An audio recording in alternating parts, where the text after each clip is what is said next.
It's time for another Mafia Romance Monday, and today I am talking about mafia romances where the heroines are taken as payment for a debt.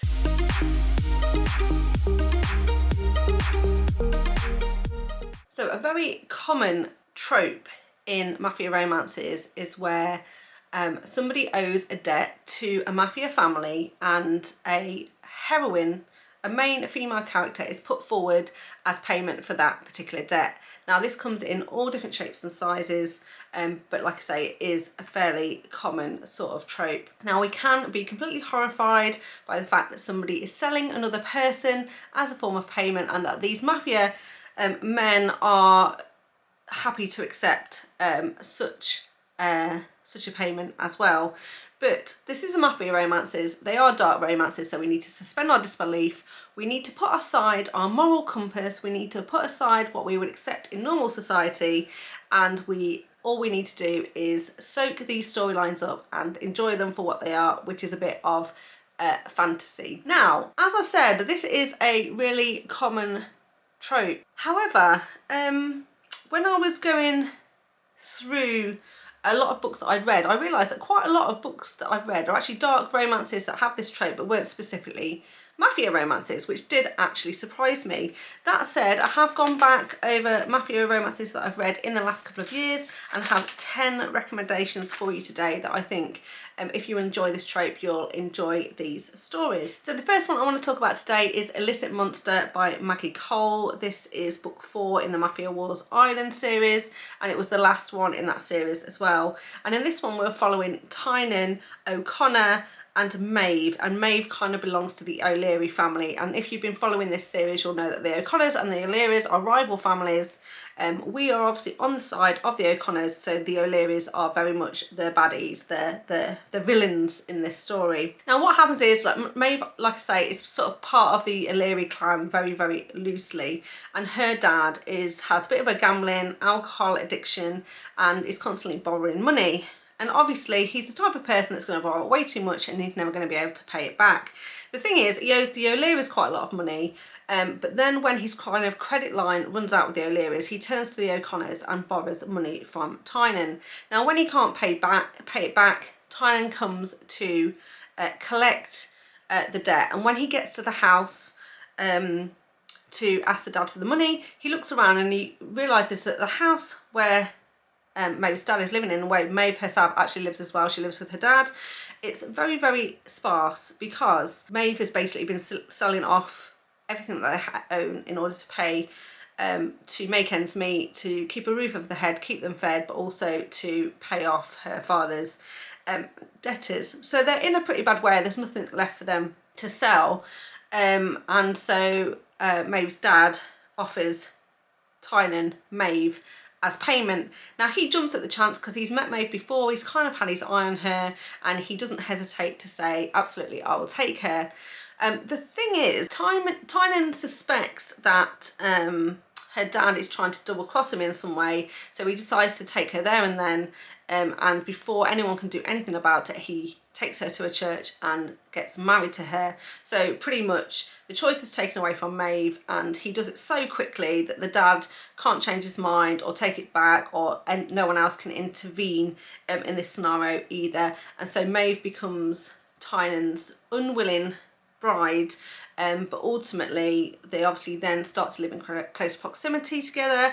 They find out a little bit more about each other, and she learns more about the O'Connors, and then things are revealed about her father and how and some of the things that he's involved in with the O'Learys, which later puts Maeve at risk, and Tynan has to go and save her, which is absolutely what we love in a mafia romance when that happens. The next one then is Den of Vipers by K.A. Knight, and this is the reverse harem, but it's also kind of a mafia romance. Now we're following Ryder, Garrett, Kenzo and Diesel, and those 4 men are the Vipers, and the heroine in this story is Roxy. Now basically the Vipers are a criminal gang organisation, and the Vipers themselves are extremely feared in the city where they are, and Roxy's father has made a bit of a mistake because he's run up a debt with the Vipers and they've come to collect, but to save his own skin, he of course sells Roxy to them and says, take Roxy, she will cover the debt. Now Roxy doesn't actually live with her dad, she very much lives independently and owns a bar, and she is not meek and mild like some other heroines we see. She is very feisty and she fights back, and in fact the first scene in this one is where they send some men to collect her, but she gets out a baseball bat and defends herself, and they kind of like leave, and then the Vipers are very intrigued by this woman who has managed to do this, and they go after her themselves, and of course she's not able to escape them, and they take her as captive and also pavement. And like I say, this is a reverse harem, so she does end up having a relationship with each of them. This is a wild and wacky ride. It is an absolute crazy mafia romance. Lots of stuff happens. Like I say, Roxy is not meek though, and the Vipers themselves are all very individual but also very damaged sort of heroes. But Roxy is kind of just as crazy as they are and eventually meets them head on. She's not cowed by them, she's not scared by them, and although she is put in a very difficult position, she absolutely rises to the challenge and becomes their equal match, their equal partner, until she eventually becomes one of the Vipers herself. Like I say, this is an absolutely wild ride. It's a very long book as well. And it really is divisive. A lot of people like this one, but a lot of people don't like it either. So check your trigger warnings, read the blurb. If it sounds interesting to you, then I'd highly recommend it. I personally loved it, but like I say, I know a lot of people didn't like this one, and so yeah, just approach with caution if you haven't read it. Then we've got Keeping Lily by Izzy Sweet, and this is the Disciples book 1, and in this one we're kind of following Lily and Lucifer. Now, Lily at the start of this book is married to a man called Marshall, and she's actually got 2 children, and basically Marshall has run up a debt, a very big debt. He owes the Mafia $5 million, and Lucifer is the head of this Mafia family, and of course he wants to come and collect his cash. $5 million is a lot even for a Mafia boss, and he's not going to let this go, this debt go. Obviously he's going to come and collect. Of course the husband is not a good husband, and he is going to not only put Lily up as collateral but also his children as well, and he pretty much hands his wife and his children over to Lily. Now she doesn't know anything that's going to happen here, and in fact she's caught unawares in the middle of the night. She's sleeping in her marital bed when these bad men break in, including Lucifer, and take her as captive along with her kids, and then she's very much forced to live with Lucifer, and he decides that he kind of is like quite smitten with her straight away, and he decides that he's going to take her as his and sets her up in his house and carries on with his life as if he's her husband, stepping into the shoes of this horrible man called Marshall, who was this woman's husband and who pushed her away. And of course at first she is horrified and she tries to fight it, but then over time they're in close proximity together, and ultimately Lucifer manages to win her over. Then we've got Beauty and the Beast by Georgia Le Carre, and in this one we are following Luca and Sky. This is kind of like a billionaire mafia sort of romance. The main character in this one, the male character in this one, is head of the Boston ruling mafia family. It's called Beauty and the Beast, so as you can imagine it's kind of very loosely a Beauty and the Beast retelling, which I absolutely love. I love a Beauty and the Beast retelling. So as I said, the heroine in this one is Sky. Now Sky has a very sick father and he needs medical treatment which she can't afford to pay for. So what she actually does is she takes very drastic action by going to a criminal in the city and basically exchanging herself for money. And so she offers herself to this guy for a month, and he's going to pay her for her services, and then basically she's going to use that money to pay for her father's medical bills. The thing is, At the end of the month, this criminal is not prepared to let her go, and she ends up having to stay with him and has no choice. She's kind of got herself into a bit of a mess. But one night she's at a party and her phone rings, and she needs to take the phone call, and she has to speak to someone about her father. And who should be at this party but our hero, Luca. He overhears the conversation, realises that she's needs assistance, but also realises that she is stuck in this very bad situation with this other guy. And he basically decides that he's going to take her for himself, pay off her debt to this guy, and kind of buy him out basically. And so her ownership changed from this original guy that she sold herself to, and now she belongs to Luca.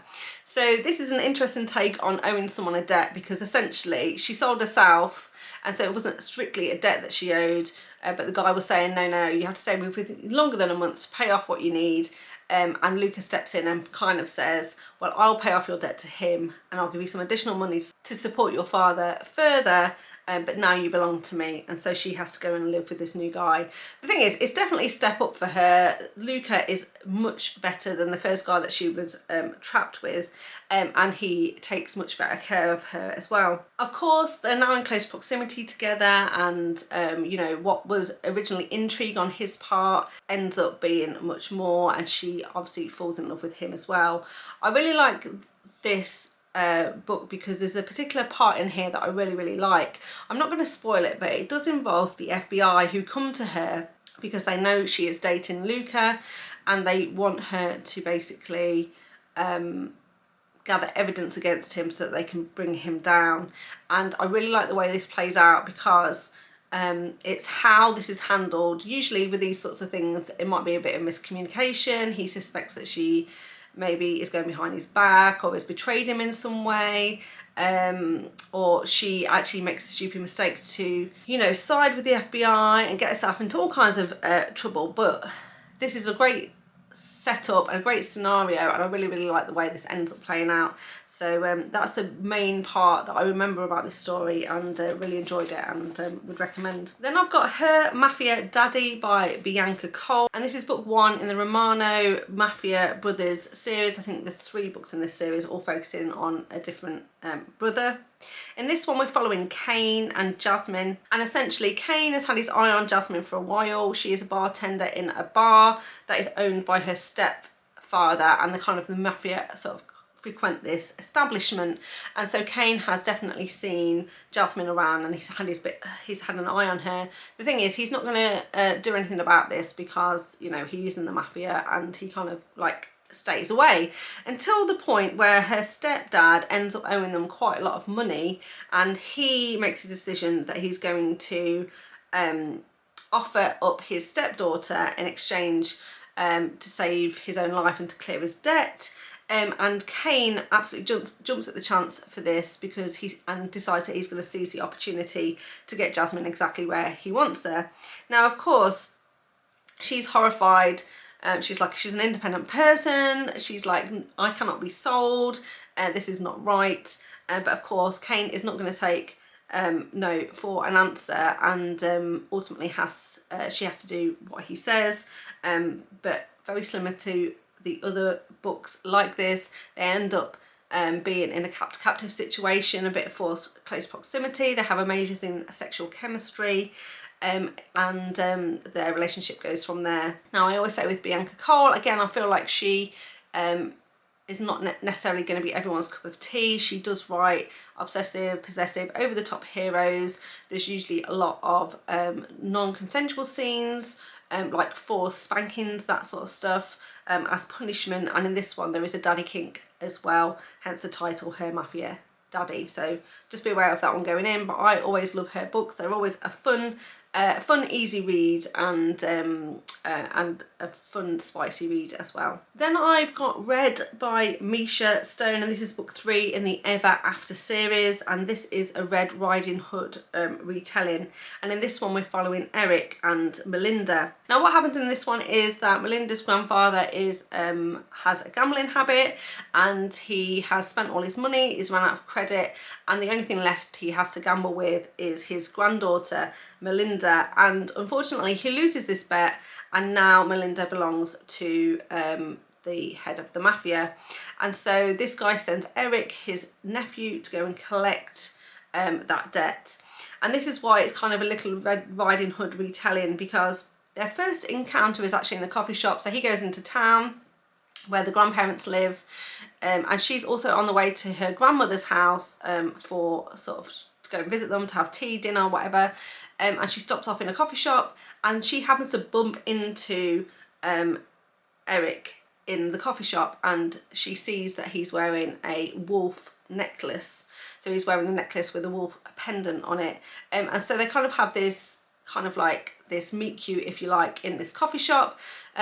He feels familiar to her, but she's not sure why, but she doesn't overthink it, and she goes on her way. And then of course she goes on her way through the woods to see her grandmother, but of course when she gets to the grandmother's house, the grandmother is not there, and in fact Eric is there, who is the big bad wolf, and things go from there. So if you like a fairy tale retelling and you like a bit of repayment of a debt from in a mafia setting, then I would definitely recommend this one as well. Then we've got His as Payment by Piper Stone, and this is Mafia Masters Book 1. It's basically an erotic romance. Piper Stone does a lot of mafia romances, a lot of mafia series. She is quite a prolific writer, pumping out like 2 books a month. And has got a lot of series. So if you like her writing style, you've got a lot to go at from her back catalogue. And she's done a couple of mafia series that I really like. I used to read quite a lot more of her than I do now, but I think her writing style is very similar, and a lot of the series kind of bleed together, I will say that. But a couple of them do kind of stand out more than some of the others. And she does, like I say, tend to write more erotic romances. The sex happens very early in these stories, and it's usually quite at the start, almost in the first or second chapters, because essentially what happens is the mafia, the main male character, usually the mafia man, if you like, spots the girl that he really wants, antagonises her until she does something naughty, and then he basically takes her over his knee to punish her, and things usually go from there. So if you like that type of romance, then Piper Stone is your woman. Like I say, this one is very much about repaying a debt. So in this one we're following Dominic, who is our mafia heir, and then Caroline, who is a senator's daughter. And essentially it's the senator that owes the mafia a debt. He has obviously got a gambling habit. He borrows a lot of money from this mafia family, but not only that, he has got a lot of secrets he doesn't want to be revealed, and the mafia know all of his secrets.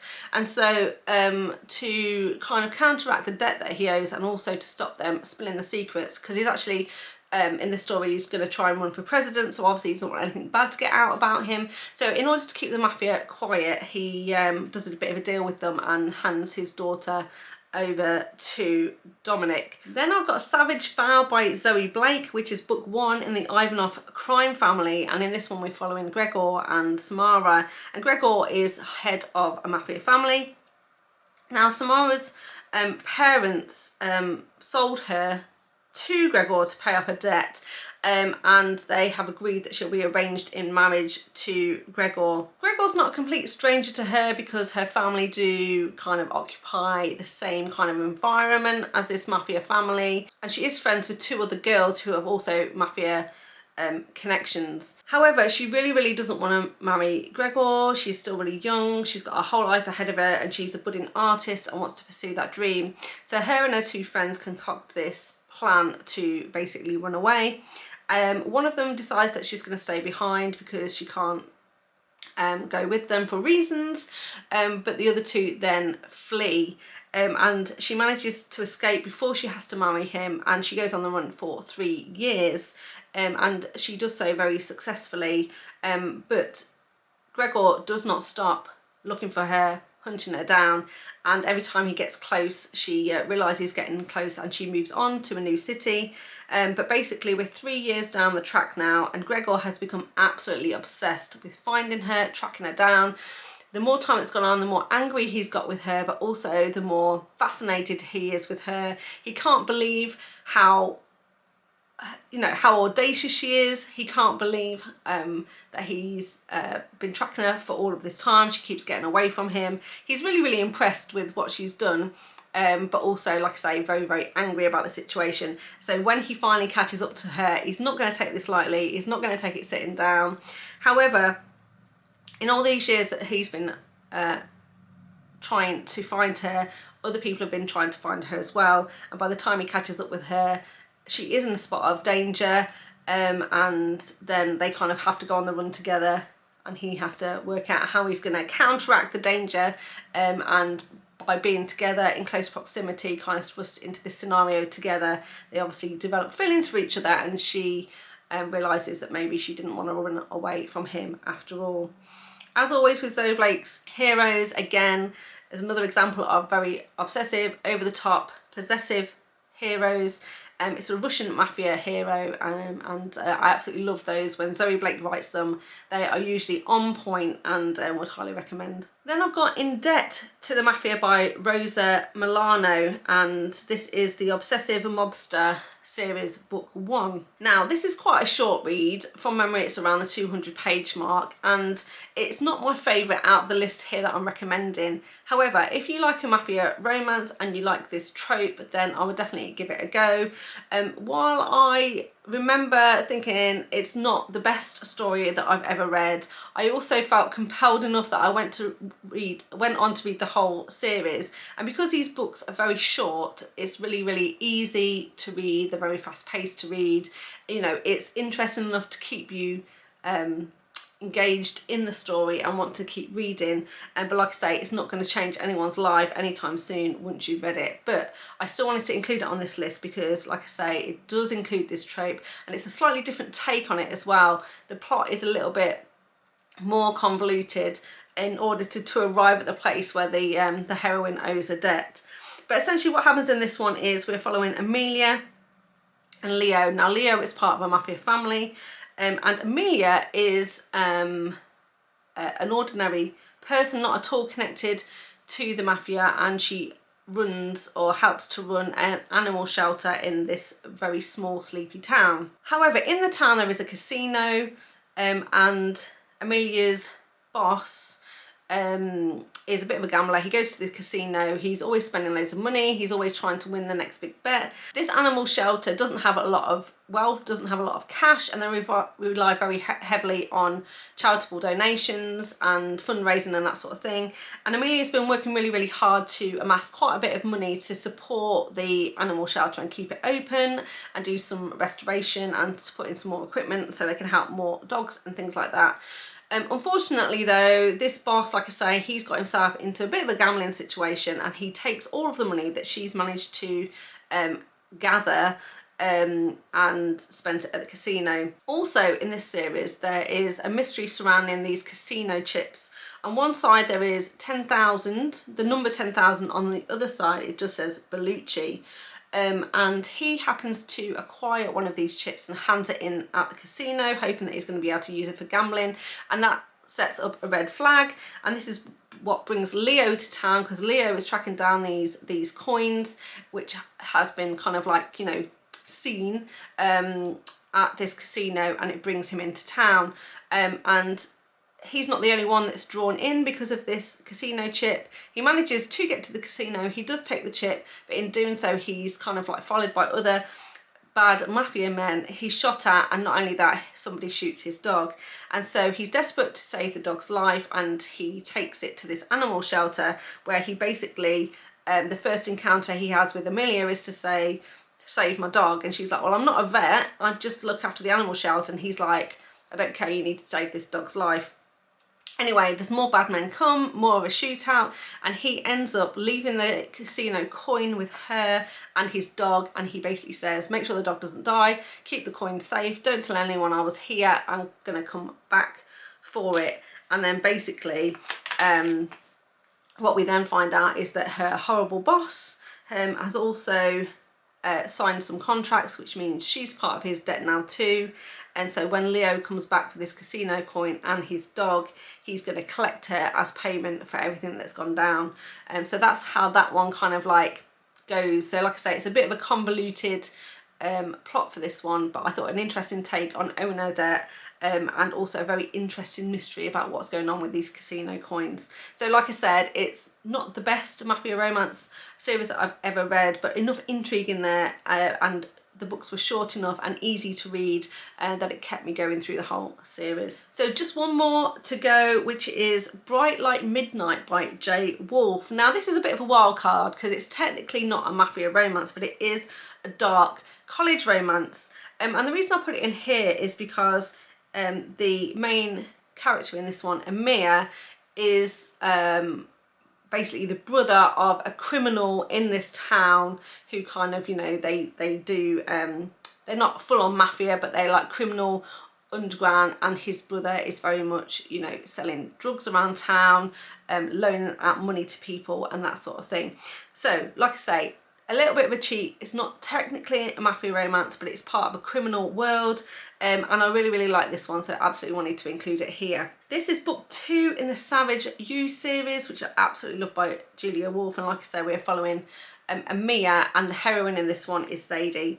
Now we meet Zadie and Amir in book 1 of this series, and essentially Helen, who's the main character from book 1, owes some money to Amir's brother, and Amir kind of acts as a bit of a debt collector. He goes around collecting his brother's debts for him, and also roughing people up when he needs to.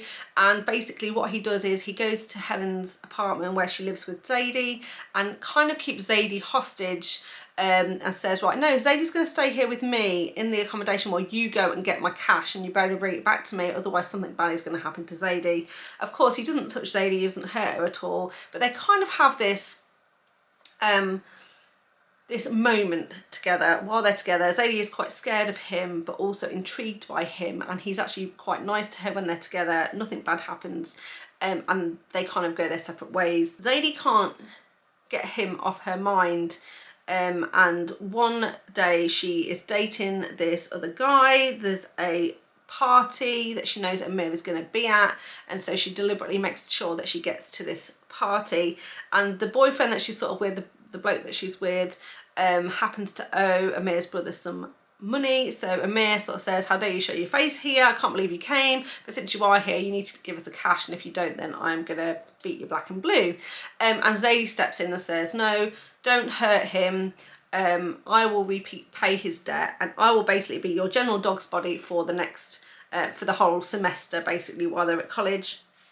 And Amir agrees to this because he's also very intrigued by Zadie, and at first it is literally just kind of like a dog's body arrangement where she has to go around to his house and cook and clean for him and that sort of thing, and there's nothing sexual going on at all between them. But over time they do have great chemistry together, they learn a bit more about each other, and their relationship goes from there. I absolutely love this one in the series because it was much darker than the others. Amir has got this very kind of like dark, mysterious vibe going on about him, which I absolutely loved. Okay, so that's all the recommendations I've got for you. That's 10 recommendations about heroines that are taken as payment by mafia or criminal heroes. I hope you enjoyed it. If you did, please give it a thumbs up. Remember to subscribe to the channel if you want to see more content from me, and if you have any recommendations for this particular trope as well, please pop those down in the comments box below, because that will help me and other people watching this video as well. So thank you very much for watching, and I'll see you next time. Bye. Oh no, that's not what happens. That's not what happens. Now in this one we are following Sky. Did I say that? Yeah. Hello, welcome to another Mafia Romance Monday. Hello, welcome to another Mafia Romance Monday. Today I've got another Mafia Romance Monday video for you. We're back. Today I have, yes, that's right, it's another Mafia Romance Monday video. Hello, today I have another Hello. Oh no. Today I have another Mafia Romance Monday for you, and today I am